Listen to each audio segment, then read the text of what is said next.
Hey there everyone, in today's video I'm going to show you how to view Steam download time. This will be a quick and easy guide, so follow along.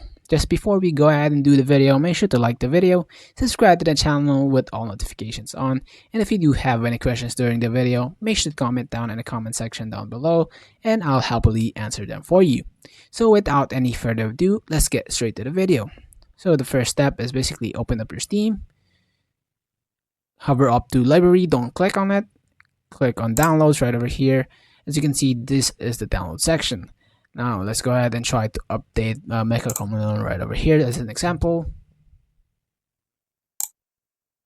And as you can see, while the game is downloading, we can actually see the game folder right over here and estimated time remaining. It's currently 5 minutes and lower remaining.